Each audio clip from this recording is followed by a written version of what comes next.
Welcome to the Interior Analysis Podcast. I'm leading this one. It's your boy, Jelani Kelly. I'm Evan Westman. I'm David Jones. And today we're talking about the Suicide Squad. The Suicide Squad, not the, was it 2016? Not the bad one. Yeah. That won an Oscar. People seem to forget. I always like to remind them. This is the new James Gunn one that came out simultaneously in theaters and on HBO Max. So let's talk about some expectations we had going into this movie. I was the most hyped for this movie the entire year. Yes, over the Snyder Cut and Mortal Kombat. I'm sticking to that hype because I enjoyed this more than both of those movies, to be honest. So I had very little expectations.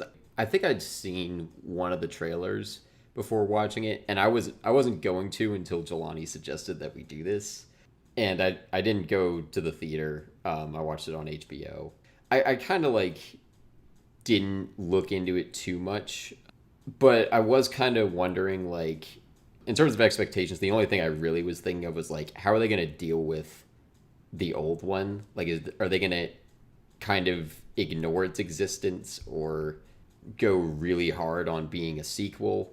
And they kind of did it it's a soft reboot. Yeah, I mean, I almost was this almost feels like the Snyder Cut version of Suicide Squad, but it's really not, because it kind of expects that you've seen the first one, but you don't have to have seen it.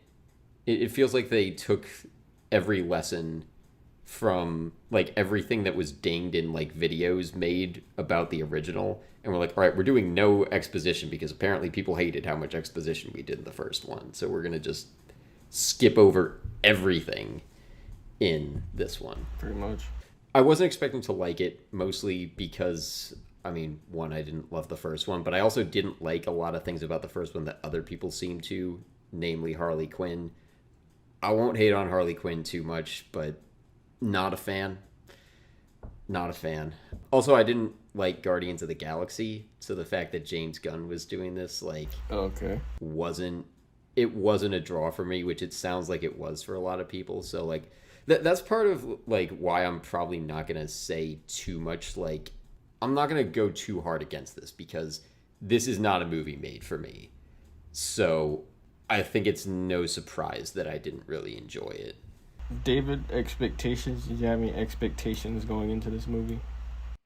No, I don't think this movie was technically made for me either. I'm definitely not the target audience.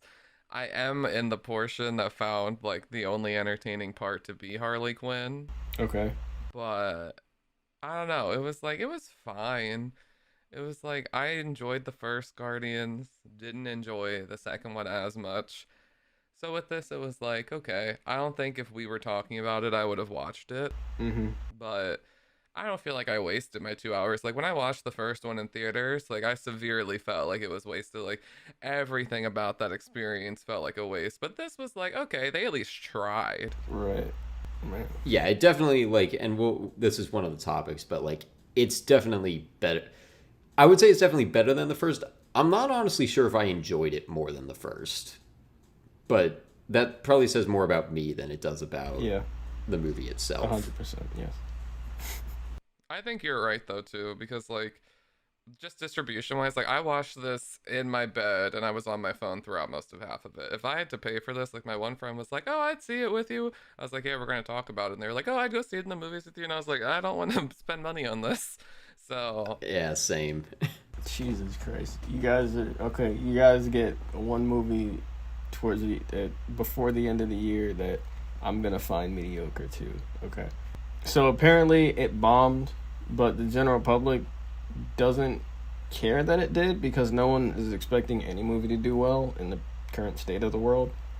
Black Widow bombed too, but I also didn't see that, so I don't really care that it bombed. Out of the DCEU movies you've seen, where does it stand on the list? For me, personally, top 3, along with probably Wonder Woman and Man of Steel, maybe Snyder Cut. but I think it's top 3 for me. I would say top 3 as well. And I would say the number 1, I think, for me is Shazam. Wow. Yeah, I know. Okay. Coming of age movies can get me, man. They really can. Doesn't matter at any point in my life, it'll hook me. Okay. I don't know what would go. I feel like this might be number 2 because, like, I saw Wonder Woman, but only once. But I remember enjoying it. I didn't like the sequel.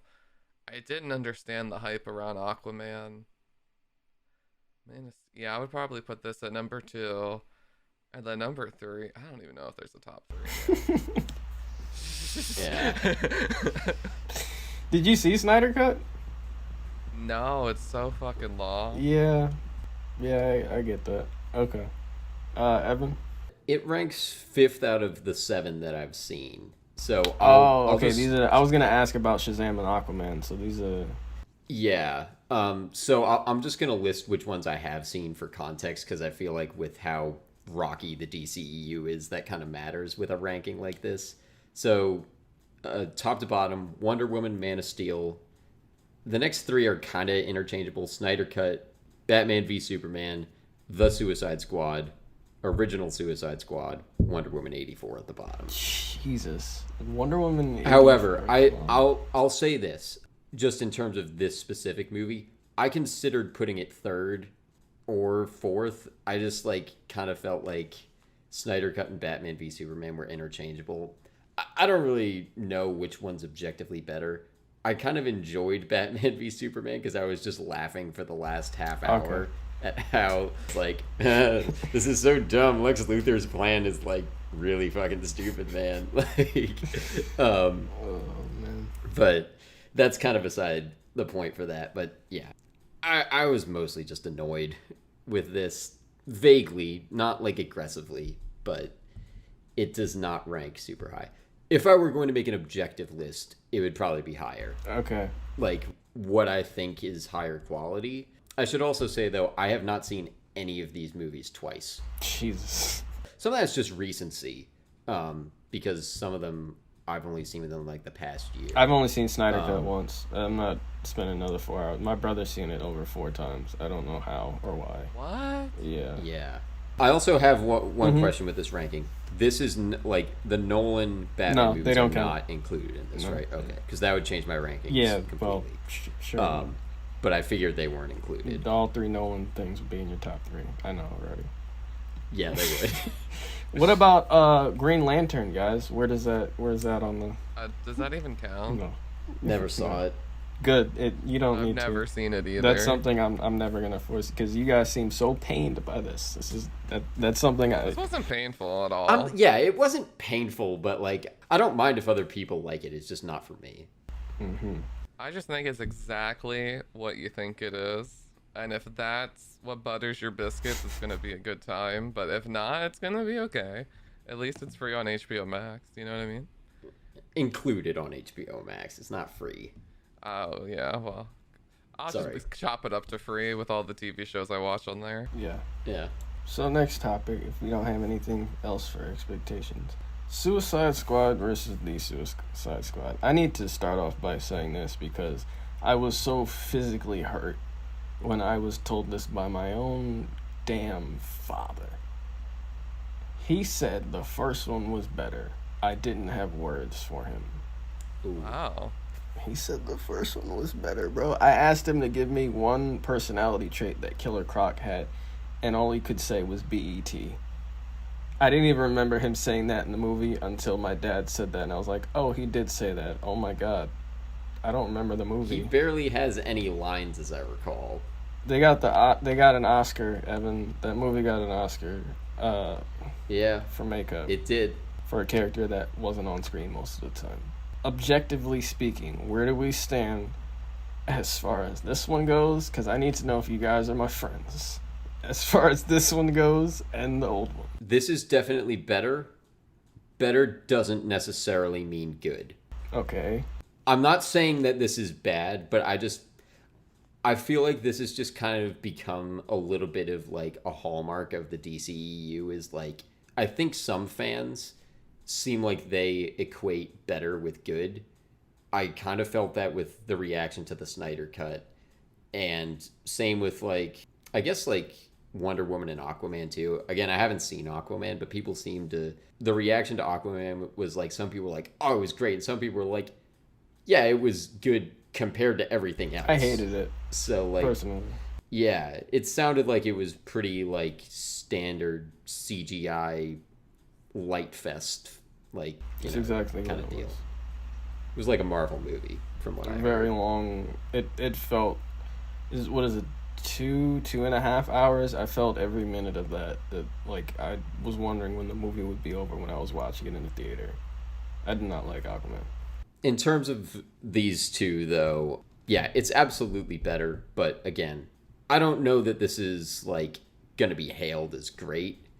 I don't think it will, but I just kind of want that out there that like better doesn't mean good, worse doesn't mean bad, because I think that can happen as well, where like people like The Godfather 3, which I haven't seen, but like that seems to be a movie that has that reputation because it's up against two movies that are considered to be like some of the best ever made. Like if it wasn't the third of that trilogy, it might be much higher regarded. So is it with, does it have to relate to like standards? So the bar for the first one was so low that anything like comprehensible would have like just been better than the original? I'm not saying that, because I don't think that's true. I think fans went into this knowing what they didn't want. And I think the studio and James Gunn, I think they accounted for that. It's not to say that like anything would have passed, but I think there was a measuring of expectations that people had. Like, if we had an Emoji Movie sequel that was decent, which I don't think we should, and I don't think it would be. Stop putting ideas in people's heads, Evan.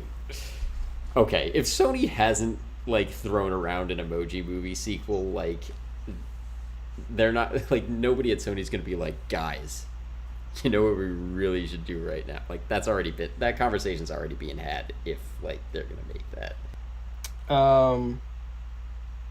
David, do you have anything for this? Would you? I think this one was better. Okay. That's it. I mean, you did say the first one was like yeah, you said the first one felt like a waste of time. This one didn't, so I guess that is good. Yeah, I feel like the first 30 minutes in this movie maybe wasn't necessary. Like, I feel like that was the studio, like, plastic surgeon going in and fixing Suicide Squad. Mm-hmm. But, like, once, like, 45 minutes or so in, and, like, the characters in this movie actually started interacting, I was like, this is good, but it's a little late. Mm-hmm. It still kind of felt like a take two, though. Like, obviously, they're not doing the exact same mission, but the setup is essentially the same. Like, it's pretty much the first movie in a different context with, like, you know, it's got an R rating instead of a PG-13, and, like, they sort of acknowledge, like, they're bringing back pretty much just three characters. Amanda Waller, is it Rick Flag? Yeah. That's his name, right? And Harley Quinn. But they don't really feel like they're building off of anything that... Like, they don't feel like they're sequel characters to who they were in the first one. There's like nothing referenced from the first one, yeah. Yeah. Oh, yeah, you said the premise or something was similar. What'd you say was similar? Because I don't want to misquote you. Premise and plot, you know. Because in the first one, Waller put together a team to rescue herself in the city. Right. Please explain to me how that makes sense. I had forgotten about that until I listened to a review of the old one yesterday just to refresh my memory. I watched Cosmonauts video. I completely forgot that happened. Yeah. So what does this happen? Because I forgot this happened too, but I will not watch the other one. Waller again. put together a team at the beginning of the first one. She's eating the steak. The Suicide Squad. And then she was like, you're going to need to pick up a very important target. Surprise, the important target was her. But she wasn't like in any trouble or under any duress. It was just the city was being mutated by the hula dancing chick. But like, I'm trying to figure out how that makes any sense. Like, she's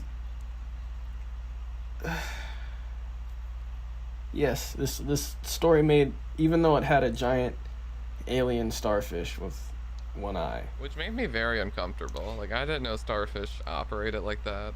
They didn't put that Yeah, shit and in then when Finding Nemo, how they open and the tentacles. the baby coming out of its armpit, if I don't think that's its armpit, but it was beyond strange. And then they had face huggers. It was Yeah.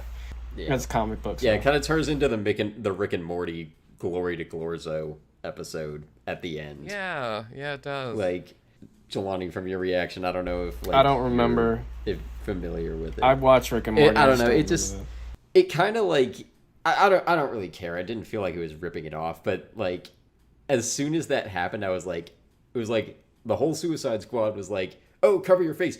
And every military dude and like civilian that was there didn't think of that. I was like, all right. They're That's attacking the face, kind of and a- once they miss the face, they're just dead. So, like, Yeah. Also, it wasn't even like they didn't even have to realize like, oh, covering your face will protect it. It's like, no, that's just like instinctive. Like, you cower and like avoid, like, shield yourself. That's a natural reaction. yep. Instead, they're just like, oh god, like hit in the face. Like, come on. Also, you said the premise, like, what was the premise not clear enough for the people that didn't see I know we all saw the first one, but like, I'm trying to think if the premise would make any sense to anybody who hasn't seen the first one, or is familiar with the comics. She put together a team. They can die at any point. They're expendable is pretty much what it was. But like, I don't know if they brought that across correctly. Of course, I'm probably the most familiar with them, so it didn't matter if they explained it or not to me. I think they explained it enough because you have what was it, Team A dying, and then you do the flashback. I think within the first 20 minutes, they pretty much tell you what you need to know. Mm-hmm. I wouldn't be surprised if like some people who weren't familiar got a little bit lost with it, but I don't think they would have been that lost. It's pretty simple. Maybe they needed Rick Flag explaining who Katana was. Yes. I didn't feel lost with it, but as someone who is familiar, because I don't really know the Marvel comics, but I do know some of the DC comics and stuff. Like, I felt like the mutiny of Amanda Waller came out of kind of nowhere. There was one dude who was like looking at her sideways, but everyone else seemed very complacent with Amanda Waller. And like, Amanda Waller as a character is someone who's not to be fucked with. And I felt like in this movie specifically, she was very subdued. Like, she was just yelling, but like, even when Bloodsport or whatever like brought the pen to her throat, like, he would have been like tortured, shot in the legs. So, like, Amanda Waller in the comics would have tore him up for doing anything like that. So I just felt like James Gunn or whoever wrote this movie kind of dialed her down for plot convenient reasons, and I wanted more of that Amanda Waller badass. Yeah. Also, like, I was expecting there to be an actual punishment once the mutiny happened, but all she did was side eye them at the end in her office, and I was like, wait, they're not being punished. And then, did you guys stick around for the last scene after credits? Oh yeah, with Weasel. No, after that. There's another scene after Weasel. There was. It's like right before the credits. I didn't stick around for that. So Peacemaker's alive. Spoiler alert. Yeah, he's in the hospital or in whatever Belle Reve, the base area, and Waller is stuck the tall white guy and the short white lady to monitor Peacemaker or whatever, and he was like, she's just punishing us for the mutiny thing, hitting her in the back of the head, saddling us with this guy. That's the words he used. But Peacemaker's John Cena, he's alive and kicking. All they said was, he's a resilient bastard. Don't know how you survive from bleeding out from a gunshot wound to the neck, but Peacemaker is very much alive. He's in the Fast and Furious movies, so he must have just taken some of that extra plot armor with him. Got it. Well, they don't get hurt in Fast and Furious, so... Right. Yeah. Let's move on, though, because we got some more stuff to get through. Tone. Yeah. This was an issue for me. By all means. I don't know. Like, I struggled to find a consistent tone, and I find that to be something with James Gunn, I think, because like it worked for me a little bit in the first Guardians, but not the first time I watched it. The first time I watched the first Guardians, I was kind of like, huh?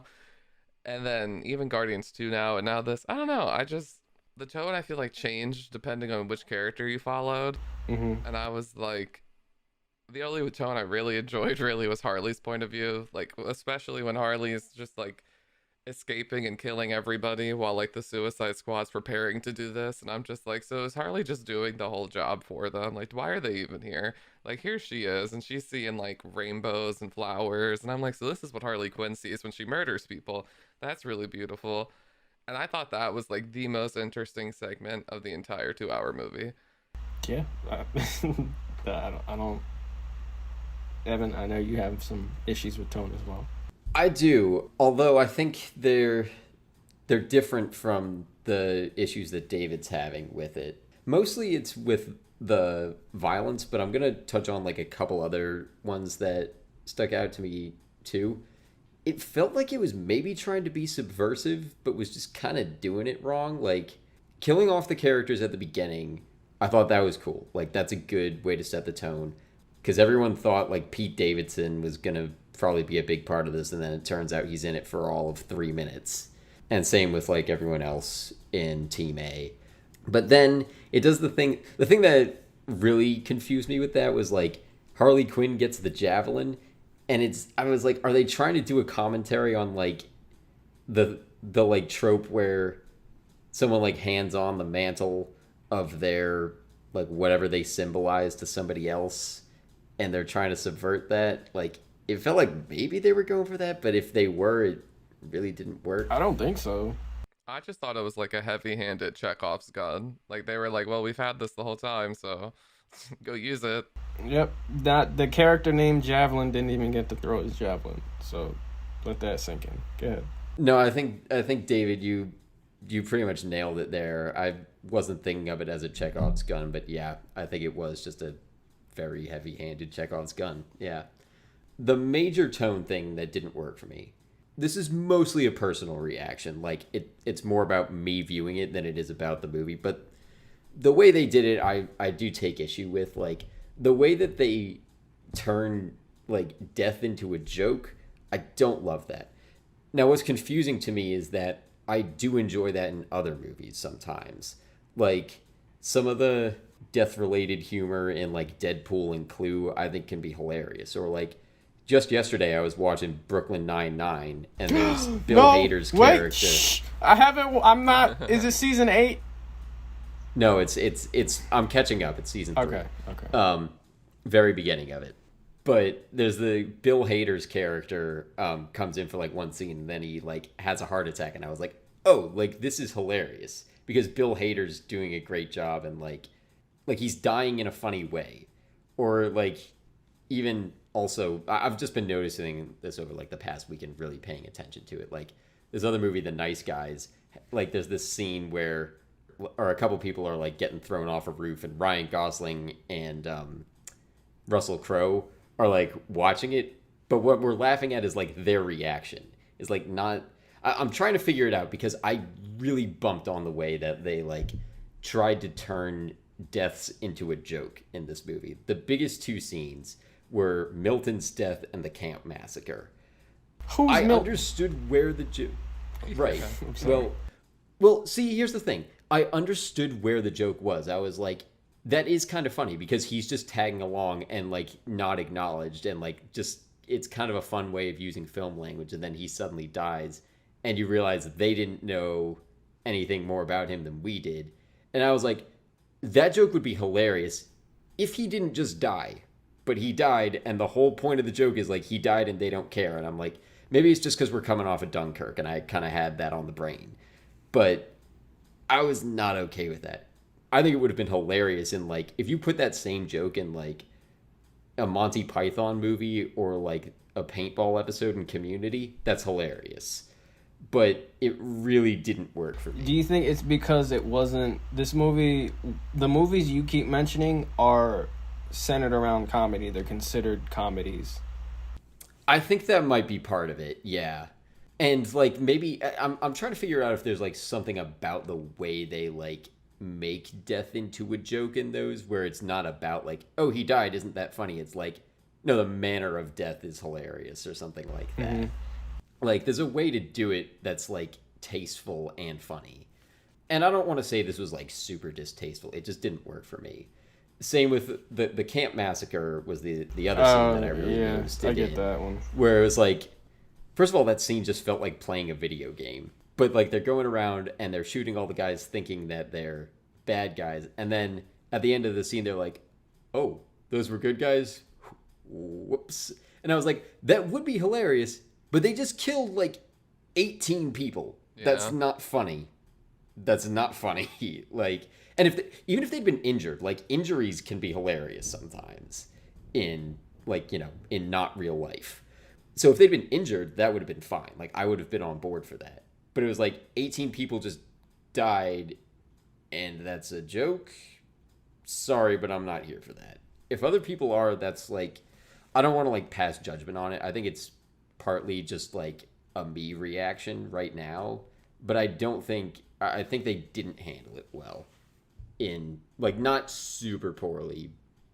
There was some oversight there, I think. Mm-hmm. Yeah, those jokes didn't work for me either. Like Harley Quinn has a moment where she shoots the guy and she has like her whole monologue about falling for boyfriends with red flags and how killing kids is kind of a red flag. And I'm like, hasn't she? I get what it's going for. Before though, like she's killed probably hundreds of thousands of people. Harley Quinn's on her high horse. Yeah. That's what I didn't get. Like, I'm pretty sure she's probably killed a kid or two at some point. Maybe not on purpose or directly, but... It feels like something that they would be willing to, like, be edgy enough for her to do or something. I haven't seen anything that she's in aside from both Suicide Squads, but I vaguely know what she's about. I mean, with messing with the Joker... She was bound to have done that at some point, I think. Probably. Because the Joker doesn't discriminate. No.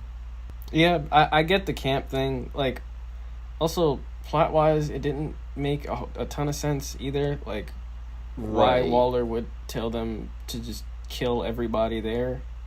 Because that's where Rick Flag was. Like, how would she not... Like, I don't know. If he activated his signal, wouldn't he have a way of communicating with her again? In order to tell her, hey, I'm with some good guys. These are the rebels here. If you have the team coming in, tell them not to kill everybody in the camp. Oh, that guy's on fire. Oops, my bad. Like, I don't... I think there's a lot of convenient things like that throughout this film. Like, even at the end, I'm like, Polka Dot Man could eat through this giant monster. Why is he not doing it? And then the rat Deus Ex Machina, where it's like, these rats have been on this island this entire time and she can control them. Why don't we just do this from the jump? Like... There are so many rats on this island. If it's fine then, why couldn't it have been fine 2 hours ago? Remember when Peacemaker was about to shoot her, but all she did was hold her hands up? Yeah, that's crazy. She could have done that. She was watching him kill Rick Flag, but she didn't think to bring any rats in for that. Nope. All she needed was Sebastian, and showed her. Definitely showed her. One rat wasn't enough. The rat thing did feel like a Deus Ex Machina because I really had no idea how the hell they were supposed to beat this giant alien starfish. Because none of them, off the bat, none of the characters shown had the ability to take down that thing whatsoever. And I didn't think they had shown Ratcatcher 2 doing anything of that scale at any point. Like, she probably could have used those rats, even half the amount of rats she used at the end, at some point during the story to do something significant. So like I agree. It's like, actually, you know what it reminds me of is the ending of the first Suicide Squad, where the dude, it's kind of the inverse thing where it's like the villain is less powerful, but I remember whatever the villain was in the first one, I don't know what it's called, but like it like wrecked a whole ton of people when it like first came into existence, and then the whole team gets there and all of a sudden it like can't aim. It's like, ugh, oh, I'm slow now because the heroes are here. I don't know. It feels like a similar problem where like Ratcatcher 2 is just like, oh, now we're at like the climax. Now I really need to bring out the rats. Like, yep. That's kind of a hard sell. I thought you guys were gonna talk about the beginning, but you guys seem to be okay with it.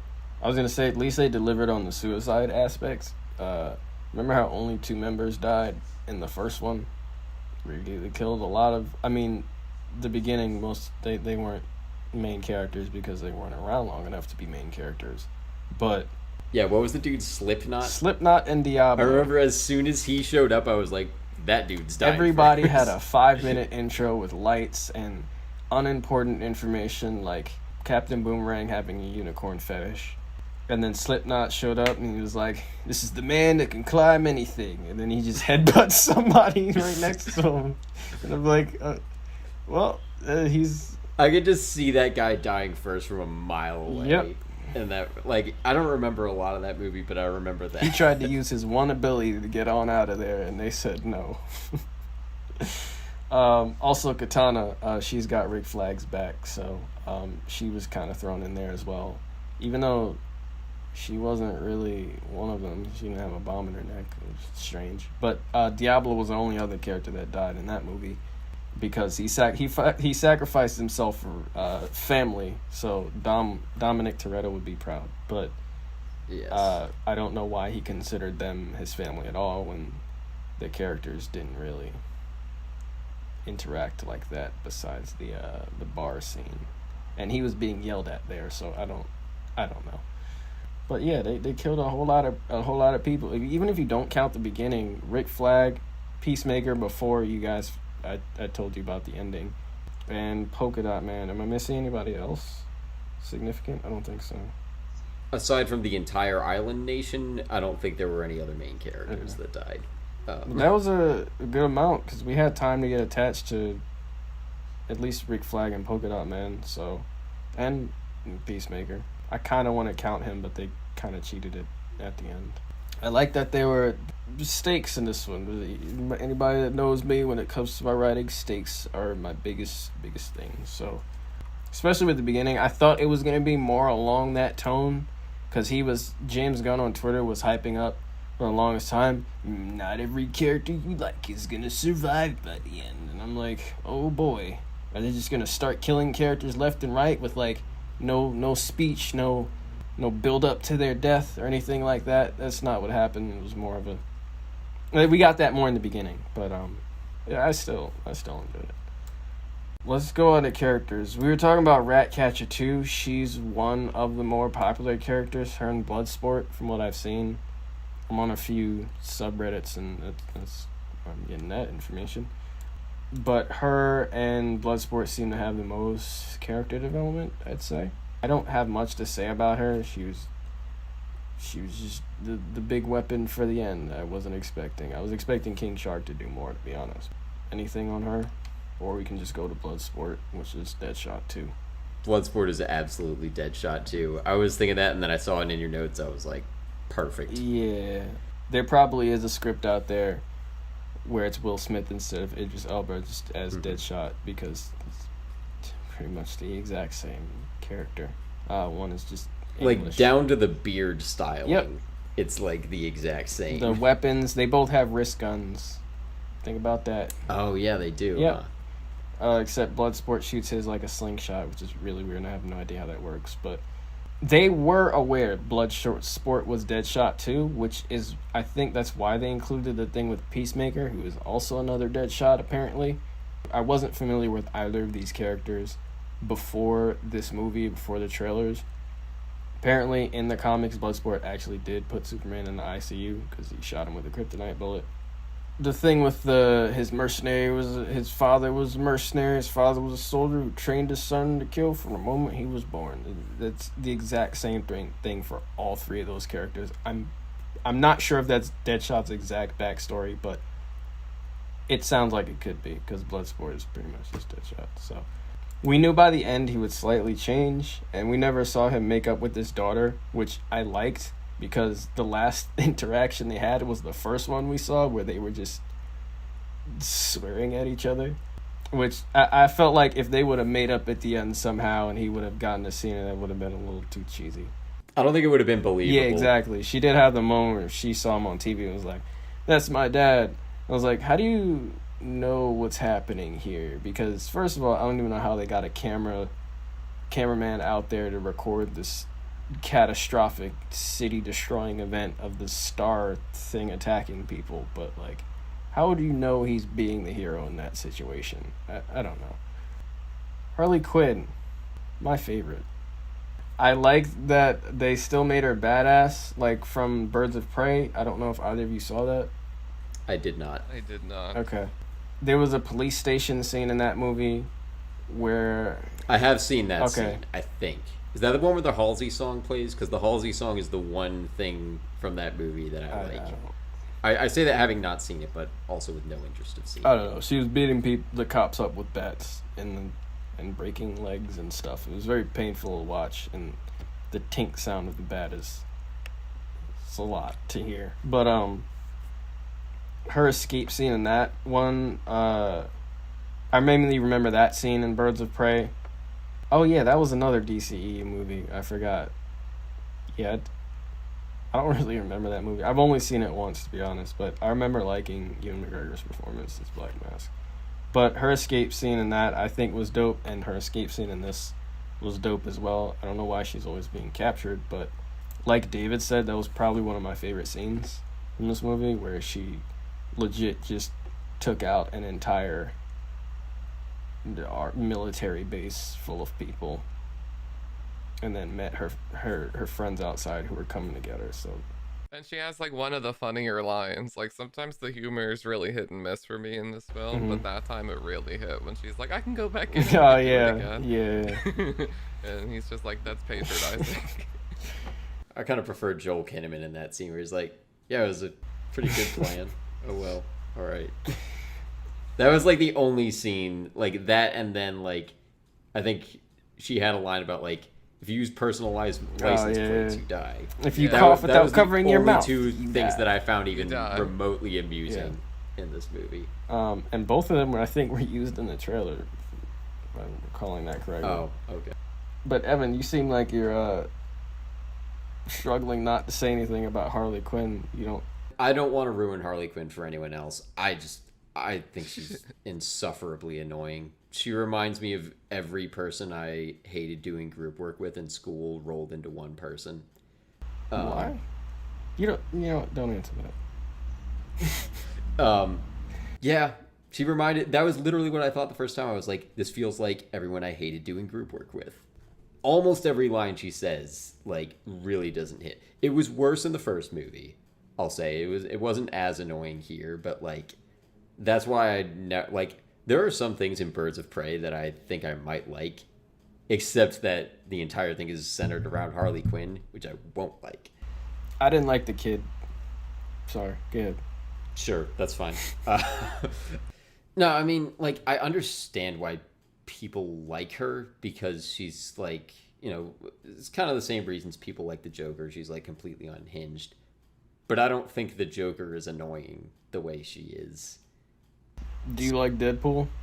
I think Deadpool can be a little annoying, but enough of Deadpool's like personality works for me that I can overlook that. It's just that like none of Harley Quinn's like the sense of humor they put into her, none of that works for me. You didn't like the "I could be your friend Milton" line? That made me crack up both times. Because I thought it was going to be a callback to the first one where she was talking to Deadshot as they were walking down that dark, fiery street. And she was like, "You're my friend too." I thought that's what they were going to say. She was going to say to Bloodsport in that moment. And then she thought they had an entire 3-hour conversation. I don't know. I found that funny. I asked you about Deadpool because Harley Quinn and Deadpool are compared a lot. As far as personality, both wearing black and red, both being more anti-hero now than anything. I'm pretty sure Harley Quinn has broken the fourth wall, nowhere near as much as Deadpool, but I see that. And like, I'm not saying that Deadpool like totally works for me. There are some things that I think just kind of really don't land for me with Deadpool, but I do enjoy. I think I more so enjoy the movies than the character himself. Okay. So maybe that's part of it. Moving on, if nothing else for Harley Quinn, King Shark, or as I like to put him, Better Groot, voiced by somebody with a deep voice. but he doesn't say only one thing and people crack up. I actually found him funny, like when he said he would wear a disguise so he wouldn't be spotted in town. I don't know. I was always excited to see King Shark on the big screen. There are so many different renditions of King Shark across DC media. I don't know which one is actually canon. There was one from the animated movies where all they said, and they were female, all they said was King Shark is a shark, just like Groot. And apparently each time they said it, it meant something different. There's one from the Harley Quinn TV show that's just absurdly bubbly, but will not hesitate to bite people's heads off. I think that's my favorite version of King Shark, but I really like this. That's my favorite version too, because I'm a big fan of the Harley Quinn TV show, Same. and that King Shark is funny as fuck. Yes. And this King Shark was like, I didn't get it. Like I got it, but I was just like not into it. Like it didn't work for me. Like I was like, okay. And at the end, where like the rat catcher fell asleep on her or on him, and it was like, look at this arc, because she was sleeping and he was gonna eat her, and now she can sleep peacefully. And I'm like, I don't fucking care. Yeah. I don't know. I kind of just sharks are scary, and I kind of just found this guy adorable. He was a big teddy bear shark thing. But I do agree. I think the Harley Quinn TV show version is the best, because him being a shark and just constantly smiling and being so optimistic is... And like the nicest guy in the room. So goddamn hilarious. And his voice, I think it's the comedian Ron Funches voices him. He does a great job. Next, or just last, because I don't really want to talk about Polka Dot Man, and we already talked about Waller. Peacemaker, or DC's Homelander, but I'm pretty sure Peacemaker was first. DC did a lot of stuff before The Boys. I found him to be a good controversial character from his point of view. You can understand why he's doing what he's doing. He summed it up, what he was about, in that one scene in the forest where he was like, I love peace so much, I'm willing to I don't care how many men, women, and children I have to kill to get it. I feel like one could argue what he was doing was the right thing, trying to keep the peace in America, to keep, America's filthy hands away from this Project Starfish thing. But he went over the top with trying to kill Ratcatcher too. I think that's when it's cemented. Like, you already know the guy's like the antagonist, but he's cemented as a villain. And that moment, which I hate. I don't know if I've said it on this show before, but whenever a supervillain in a movie might have a valid point in where they're coming from, they do something that reminds you that they're a villain and wrong. I cannot stand when that happens in movies. Biggest example, person I modeled my freaking hair after, is Killmonger from Black Panther. You have talked about this, but it was on the Kingsman Patreon episode. So when Killmonger becomes king in Black Panther, he just starts going off the rails. You think he's going to be... Or I think it would be ideal to see him as a decent king, because what he's going for in that movie is spreading the technology to black communities and fighting back and all of that. But he starts burning the flowers that give all the kings superpowers, and then anything else, he just starts being just a prick when he becomes king.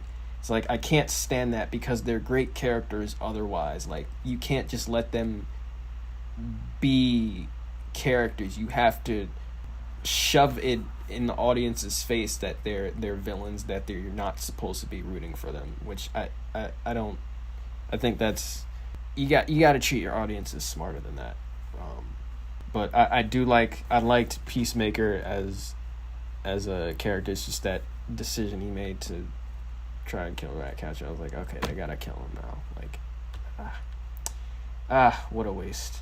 I wasn't huge on it, but I now that you're saying it, I kind of do. I see you there in that it's at least decent character design, that they're giving him a point of view and having him stick with it, and like putting it in conflict with other characters. I honestly was not super here for having that, like, 3/4 of the way through there's this other MacGuffin now with the hard drive. I was kind of annoyed by that, but I do agree that, like, it at least brought up some kind of, like, I don't think it was a theme because it was only there for about a scene and a half, but it was at least some, like, worldview based character conflict. Mm-hmm. So that's, I'm not gonna knock that too hard. In that moment where they were about to fight over the hard drive and Peacemaker points the gun in Flag's face, I'm like, I legit was thinking, who's in the right here? Because I was trying to think, like, logically, would it be wrong to show this to the American people and cause maybe chaos and discord in America because of this? Or is Peacemaker doing the right thing in keeping this quiet? And then, again, he went off the rails.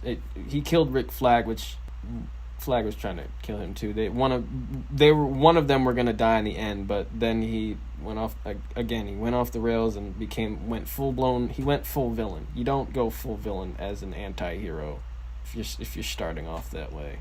Yeah, and DC's Homelander. That's just a joke. He has nothing to do with Homelander. Homelander is a child. He's like, I was gonna say he's a symbol of America, but not really. He's just like, Homelander's a man-child. Right, but like they both are people who claim to embody American ideologies very like fully, but are also insanely violent people. Yeah.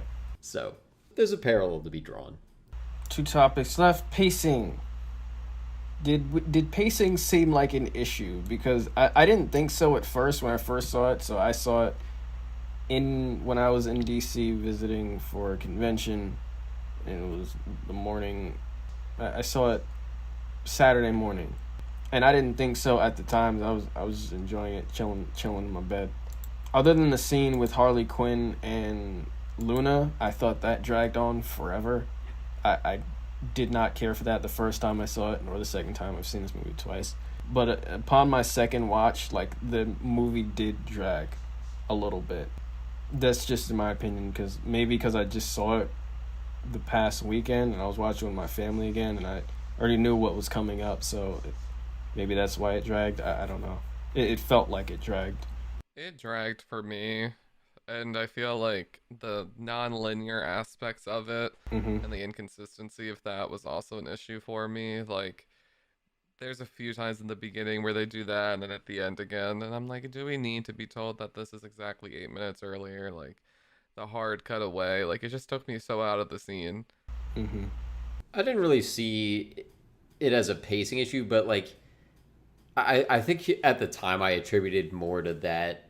I attributed what could be perceived as pacing issues. I thought that was just me being disinterested. But yeah, I think you could say there's pacing issues. In terms of the like non-linear things, that just felt like James Gunn was trying to be Tarantino. Especially because he has the chapter titles. Like, I don't know. I'm kind of sick of like directors using chapter titles. I feel like it's useless. It's just kind of a pretentious flair. I liked them. In this movie, I liked them because they looked cool. That's it. That's the only reason I liked. I'll say the design of them was creative, like where the they Jotunheim like thing with the metal, and then you zoom I over. enjoyed that one. Yeah, that's the only one I can remember. That's the only one I really enjoyed. The Now in the Sand, stupid. Oh, I did like the Warner Brothers Presents in the blood though, when his head blows up. Oh yeah. I was like, okay, this is the movie, but then I feel like the tone changes from that. Yeah, I mean, they definitely, like, in terms of how they incorporated it, it's kind of creative. I just don't like that there's chapter titles at all. I think that's sort of an obnoxious thing to do as a director. I kind of didn't used to, but now that I've, like, seen it in things just other than Tarantino, I guess, because he's kind of the one who's most famous for doing it, like, we don't need it. It's a little obnoxious, I think. In terms of pacing, though, like, I guess it does drag, and like it could have definitely been structured a little better in that sense.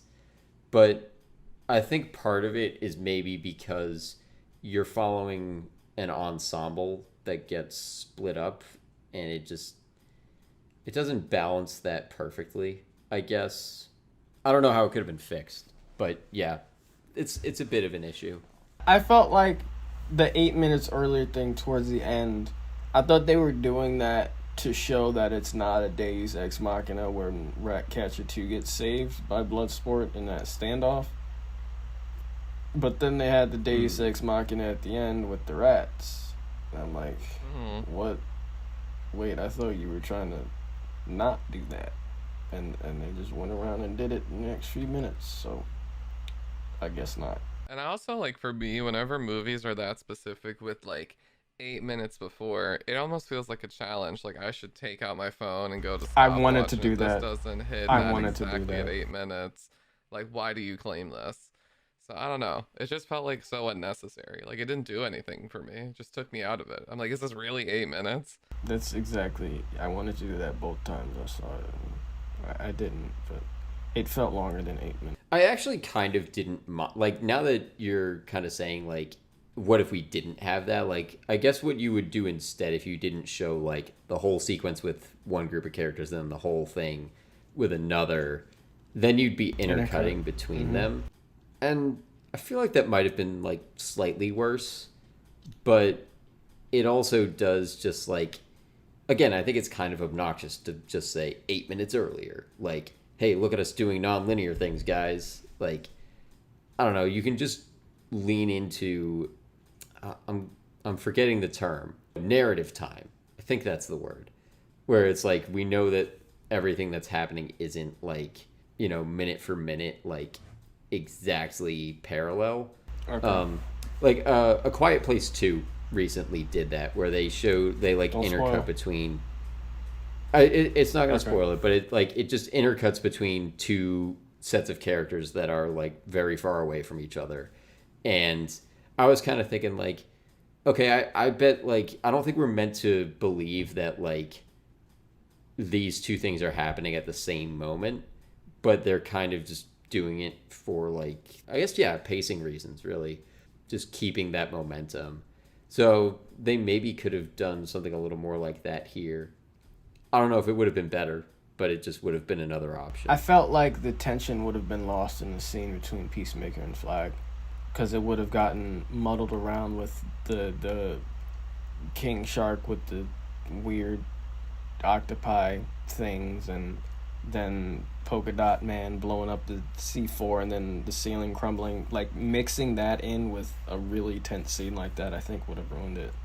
Also, once Flag got on top of Peacemaker and started choking him, I knew Flag was gonna die, because whenever that happens in a movie, the person on the bottom always finds a way out by grabbing something nearby and shanking the other person or hitting them. Like, movie characters don't learn from that. It's kind of annoying. It's really annoying. But anything else for pacing? If not, we can wrap it up with the last topic. No? All right. Nope. The DC standard.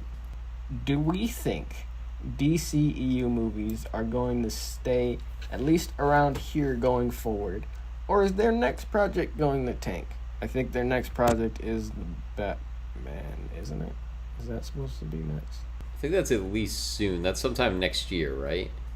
Yes. I heard they just canceled New Gods, which is, if you guys are familiar with the villain Darkseid, yeah, that he's part of that thing. You knew Darkseid from Snyder Cut, but Yeah. But only that. So New Gods are like, I think they're similar to Marvel's Eternals in some way, and they just canceled their New Gods film coming out, and Marvel's Eternals on the same day dropped their final trailer, so that's kind of disappointing on DC's side. Marvel 1, DC 0. No, I think the Although at this score's point a it felt lot. like Yeah, Marvel 50. The score's a lot DC 12. different from that. I think it's hard to tell because they have a good number of movies, not a good number of good movies. Most of the movies are bad, but with recent ones, I think they've gained a little bit of footing, with the exception of Wonder Woman 84. That's just my personal opinion. Birds of Prey. Seconded. Yeah, Birds of Prey was okay. They're not putting out Batman v Superman levels of movies anymore. They've had a good recent few, again with the exception of Wonder Woman 84, that are passable, which I think is a step in the right direction for them.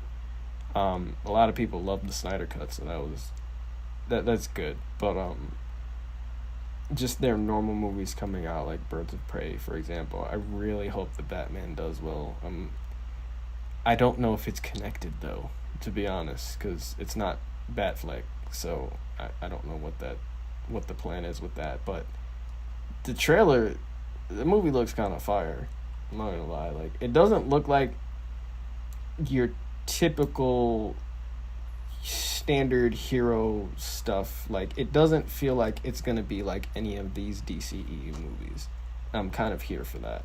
It kind of feels a little bit more. I've only seen the trailer a couple times. I get a little bit more of a Christian Bale Batman vibe than any of the others. I'm sure it's not going to be exactly the same, but it feels like it's going to be more similar to that. I'm kind of here for that, especially with like Riddler being the villain. I think Catwoman and Penguin are also in it. 3 villains. That's a curse. Supposed to do that for superhero movies, even though there are examples out there where it's been done. I look forward to seeing what they do and don't cancel in the future. I want to see them become good because they kick Marvel's ass at literally every other medium besides movies. TV shows. Well, besides, if you don't count the Netflix stuff, which is most of Marvel's stuff, but like talking about animated stuff as well, their animated movies, top tier. Video games, kick Marvel's ass at literally the comics, just everything else they beat Marvel at. Just the movies, which I feel like are the most important because that's where most of the general public gravitate towards. They gotta get it right, and I'm pulling for them. Any other opinions on the DC standard going forward? Can I ask, are we considering Joker to be kind of included in this conversation? No, but I want to see where you're going with this. Well, I'm mostly asking because Joker has been there. I don't know if that made more or less than Aquaman because they both made. I know they both cleared $1 billion. Jesus. I'm asking because Joker is kind of what has worked for them up to this point. So I think I said this when we did the Snyder Cut, maybe. I said it on some episode. Like, I feel like DC is trying to throw stuff at the wall and see what sticks. And it seems like the 2 things that stick are, like, Marvel imitation, kind of. Like, Aquaman it sounded to me like that was trying to be more like Marvel. This kind of felt like it was, hiring James Gunn is a pretty big way of trying to imitate Marvel. I guess Wonder Woman, the first one, is sort of a thing that sticks.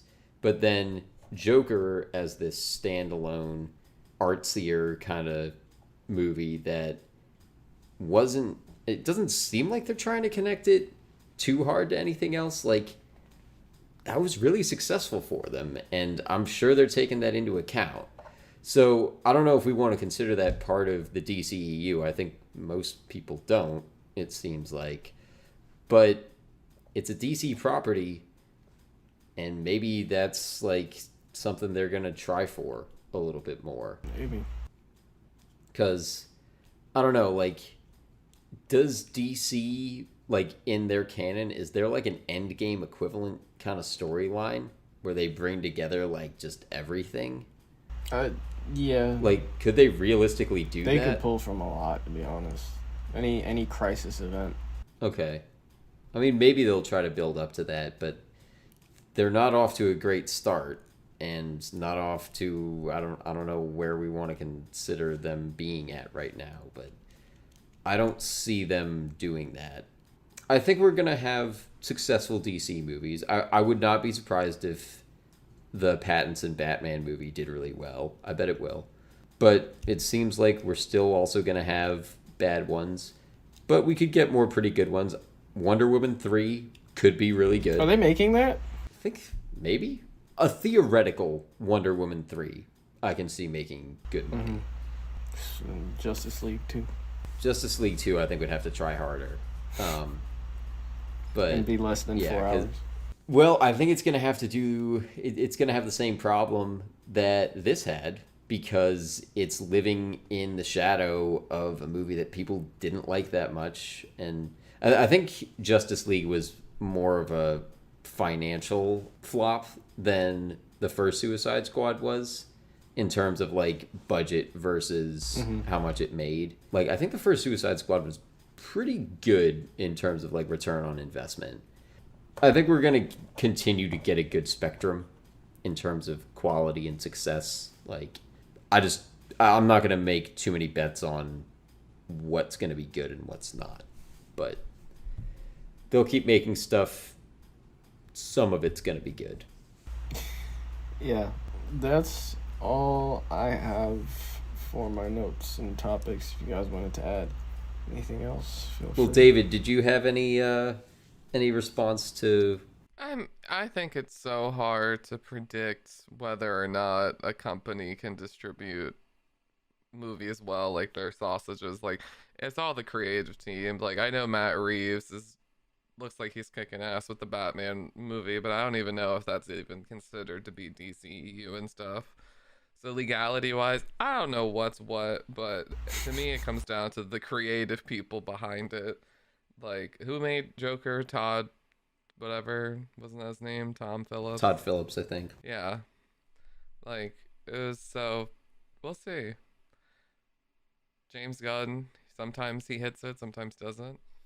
I think he did like a good industry, like production company worthy film. Like, I don't think this was anything that was like too out of like the cookie cutter formula that we've seen from superhero movies in the past. Yeah.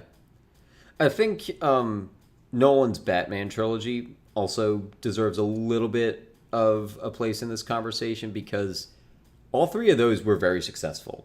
Dark Knight and Dark Knight Rises both cleared $1 billion, and they, like, that trilogy stands on its own. I mean, it came out in a very different time, because right after they finished that was Man of Steel.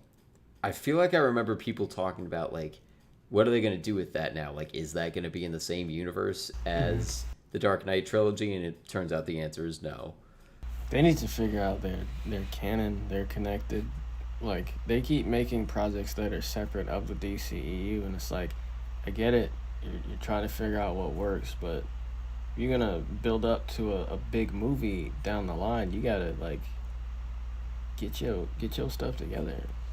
I wonder if, like, they kind of shot themselves in the foot with, like, because it feels like late 2000s, it kind of went back and forth, because it was like Batman Begins was a big deal in terms of, like, being a pretty serious superhero movie. And then The Dark Knight came and really doubled down on that and was really successful, really critically acclaimed. Dark Knight Rises has some, like, it's got a mixed reputation, but made a lot of money, and a lot of people did like it, even if some people didn't. But then by the time you get The Dark Knight Rises, 2 months before that, you have Avengers. So now DC, or like the Dark Knight trilogy, has a contender and is now finished. So DC's like, oh, let's get on this connected universe bandwagon. Like, this is really working. Even if, like, what we just did worked really well, like, of course they want some of that. But maybe, like, if you didn't have that timing, maybe they would have done a more Dark Knight trilogy style thing with Superman or somebody else. Of course, I mean, I think Green Lantern came out somewhere in the middle of all of that too. I don't even but know what I don't movie know you're if, talking about. I don't know what that adds to the conversation, but, you know, it was another thing that came out and wasn't good financially, or I don't think it did well financially, did it? I hope Green not. Lantern? No, it did not. Okay, good. Yeah, It was a bomb. I don't know much about it, but it's just like I think they had something really successful in the Dark Knight trilogy. So maybe if they handed another character to another really skilled director, that could have worked, maybe. It's hard to say. Who would you? But Because you know directors better than I do. Who would you put a Superman movie under, or trilogy? See, that's the hard thing, because like I feel like it comes to character. Like Batman, it's like Batman and Spider-Man. Like those are the two for each company that people have chosen to be like the heroes for them. Like they are their favorites. They love their stories. And I don't know, I know people who really don't like Superman, and I know people who really love Superman, but there is a common complaint where it's like, to a certain extent, he's just indestructible, and there needs to be something more to empathize with. So I feel like Batman, there's a lot there, and he has the best villains. And I'm pretty sure Dark Knight came out the same year Iron Man came out, so like, to think yeah, of, within like, a couple months of each other, I think. yeah, and I can go back and remember like nobody was talking about Iron Man the way they were talking about the Dark Knight. Like, but now to come here and see how different it is, like the only thing we really talk about is like what could have been with Heath Ledger, which is very valid because of everything that we've heard with the scripts that they had to throw away and stuff after his untimely passing. But I don't know. I feel like as far as taking a path that they could have like changed, I remember when Man of Steel was coming out, people used to like bait Nolan's name on it, like they do with Jordan Peele. Like they used to be like, "Oh, no, this is gonna be the Nolan verse. Like there's the MCU, and then we're gonna have everything after with Nolan." And Nolan was like, "I'm not doing this. Please, I am not doing this." Well, I think another thing with that too is like Nolan. He's talked about how he really gravitated toward Batman specifically, like. We talked last episode about how he hates using CGI. So a Nolan directed superhero movie for any other hero, like you couldn't do it. Or not that you couldn't, he wouldn't want to. Like they used some CGI in Batman Begins, but I think that was, I mean, based on everything he said since then, I would imagine that wasn't his choice. It just, he didn't have the clout at that point to like refuse. But he's talked about, like, I like Batman because he is grounded. Like, basically, it's kind of... He likes Batman for the same reasons you don't, Jelani. Is like, there's nothing special about him. Maybe that's why I don't like Nolan. He's just a guy. Well, you have yet to see the entire Dark Knight trilogy, so let's maybe suspend some judgment on that. What have you seen? Have you only seen Batman Begins? No, I think that's the one I haven't seen. I'm pretty sure I've seen The Dark Knight. Like, I don't remember. I saw that when I was really young, though, and I don't remember most of it. And then I think I saw most of The Dark Knight Rises, but I just couldn't get past Bane's stupid voice. So I couldn't understand. His voice isn't stupid. It's epic. No.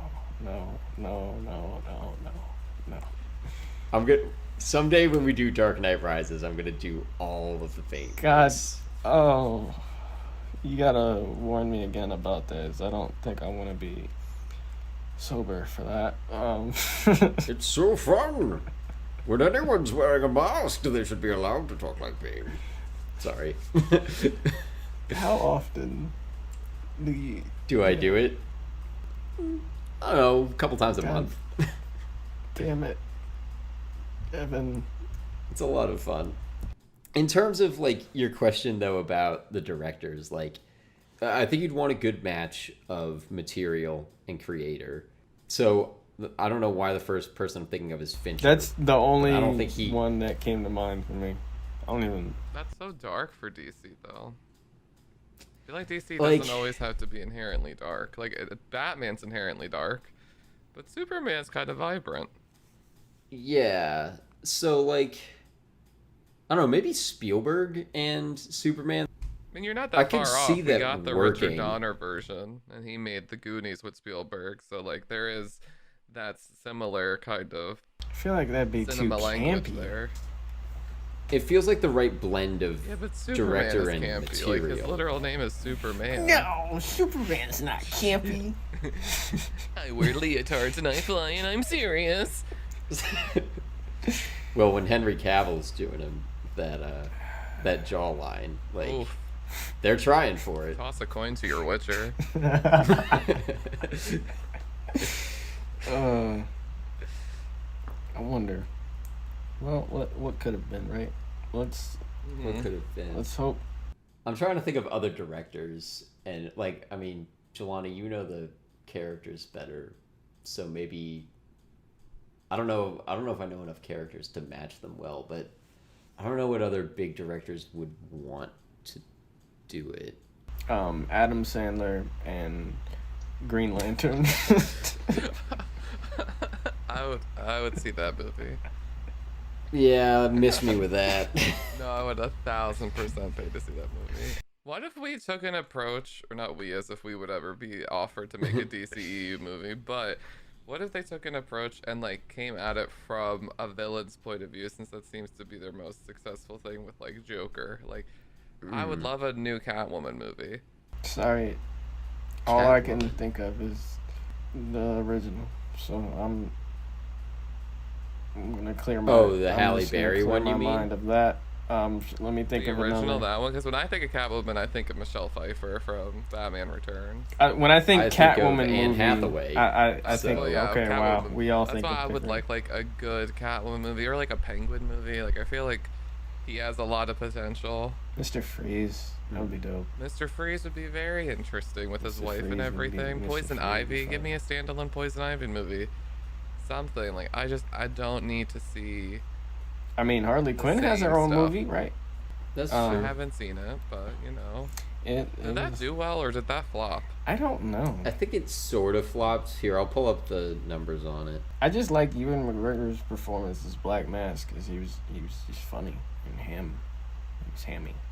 Batman just has the best villains gallery, rogues gallery, and I'm really looking forward to seeing Riddler in the new one. Me too. That sounds so. Because like even Jim Carrey's campy version, I enjoyed it. I'll take any Riddler I can get. He sounds so. Did I creepy. correctly hear that Paul Dano is going to be the Riddler in the new one? That I feel like name I saw sounds his familiar. name, but I don't know if that's confirmed. That name sounds familiar. I don't know. I just know Jeffrey Wright's Gordon, and that's gonna be so good. Ooh, he would be a good Gordon. The tank engine from Thomas. What? No. Okay. What? No. Never mind. Oh. Oh, okay. Sorry, I'm not up on my Thomas the Tank Engine. Neither am I. But Whatever. how do you- Lore. Yeah, I don't know the Thomas the Tank Engine lore enough. I just know the mashup with DMX. Oh no! Somebody just showed me that this past weekend. The internet's a strange place. Or dog. Nightwing. Why haven't we had a Nightwing movie? Give me a Nightwing. A Dick Oh yeah, Grayson what was it? Nightwing movie. Weren't there rumors? I remember Red Hood, I had a Red friend Hood. right after Dark Knight Rises came out. I had a friend who was like, I bet they're gonna make Joseph Gordon-Levitt become Nightwing, even though they teased him as Robin in that movie. He was like he would make a better Nightwing, and I didn't know who that was. I still don't really know who that is, but I remember him saying that. And I mean, get Joseph Gordon-Levitt back in anything. Give and I'll me see it. a Like, solo Red Hood movie, dog. This one. That'd be sick. That's my. That would have to be rated R though. Oh, for sure. That'd be good. Top three. My top three favorite DC characters. Yeah, Harley Quinn, Supergirl, Red Hood. Oh no! Static's above them. Sorry. He's still top three. Who would play him? Could we get Jensen Ackles in that again? Because he played him in the animated movie. It's one of my favorite animated DC movies. I don't know. Batman, just create Batman solo movies. Just. I think they should just stick with Batman going forward. Don't mess with the other characters. Just stick in the Batman universe. Make a connected Batman universe. Connect all your solo movies through that. I think that could be done. do we think Alfonso Cuarón would do anything with DC? That would be really good. But who would he What do? did he direct? What He does he could do direct? anything. He is such a versatile director. Yeah, he's done the Roma. third Harry Potter movie, Prisoner which of like Azkaban. made that franchise good. Yeah, come at me, it did. No, Not the books, I but just the love movies. how quick, like I just love how quick you could sum up like a whole movie. That movie made that franchise good. I mean, that's my feeling on it. Yeah, he did that. Children of Men, I think, is his best, and then he did Roma, and he did Great Expectations, and then Gravity, which I haven't seen. He did Gravity. I did not know that. I hated Yeah, that was Gravity. it. I think that's the only one I've seen. I wonder what character would he be able to do his cool long takes with, because that's like his trademark thing, and like is really good. He's an amazing, like he has a great production design team where they like made an entire street for Roma, and like the ending of Children of Men, like he goes really hard with that. So I wonder if there's a character that would work well with his like whole deal. I would like to see his version of either Scarecrow or the Mad Hatter, because they're both very trippy, and I feel like he has the ability. Mad Hatter? Is Yeah. that? Mm-hmm. I thought that was just Alice in Wonderland. No, he's also like He thinks he's Mad Hatter Scarecrow, from Alice in Wonderland. That's Yeah. that's what the character is. Oh. Yeah. and he does Okay. the whole kind of like drug thing that Scarecrow does, but they have like just two different kind of vibes. Scarecrow's I think cooler. that would be interesting. I just want a villain centric. Like we've had so many superhero movies. Give me some more supervillain movies. What about Tarantino directing a villain? That would be good. I don't know if he would be on board for it, but that might work. Who's Which a villain, though? super bloody DC villain? That's what I was trying to think of. The first one that came to mind was Two-Face, just because he's not that bloody, but he has that kind of like demeanor that Tarantino likes to play around with. All I can think of is Red Hood, but that would just be a normal Tarantino revenge movie, I feel. If you have any valid answers to these questions, please throw them in the comments. What are they called? Yeah. What on the podcast site? What is it called? Is it also Oh, called the well, I comments? mean, once this comes up on YouTube, you can comment on it there, or you can tweet at us. That too. Yeah, because we're trying to come up with this on the spot. Y'all will have time. And I think also, like, I don't know. I have some directors that I like, but I don't really know any DC heroes except ones that have already had movies made of them. So, and I don't know where either of you stand with that, but I think I am not well positioned to make a good blend of director and material with this specifically. You know the directors, I know the characters. We gotta put our heads together. Yeah, but I think in a more like actual mind melding sense. So, boilerplate. Next episode, we're doing Whiplash. So excited. Damn excited for that. Have you watched it yet? No, I just want to see J.K. Simmons screaming at somebody for an hour and a half. I'm really excited. Well, I was gonna say something, but I think I'll let you go into it. No, I'll let you go into it not with as little information as possible, because that's how I'd want to do it. We have a new video essay on The Devil Wears Prada on our YouTube channel, which is doing like Really amazingly well somehow. We've got like almost 2,000 views in the first 3 weeks, which is like it's almost more plays than we've gotten on this entire podcast in its whole history. So Go ahead and watch that. thank you, YouTube's algorithm, and everyone else who's responsible for that. Welcome new fans, and welcome back old ones, I guess. Yeah, we've got our other video essays and our older podcasts on there, with the new ones being added progressively. We have our Patreon with episodes on Kingsman, the Raimi Spider-Man trilogy, and I'm going to add our... we had a little tangent about Space Jam 2 a couple episodes ago. I'm going to add that up there. It's only like 10 minutes, but it's interesting. It's kind of off the cuff. We have merchandise on Zazzle. Our logo's by Kelsey Hendry. You can follow us on Twitter at INTAnalysis18. I am on Twitter at Davos Watson. And where are both of you? I'm on Instagram at BasePhoenix, Twitter at based_Phoenix now, Twitch JBasePhoenix, and I'm on YouTube where I've been posting skits and stuff. BasePhoenix, one word. I'm on Instagram at David's Instagram. And I think that's it for this episode. So thanks for listening, and we'll see you next time. Wear disguise.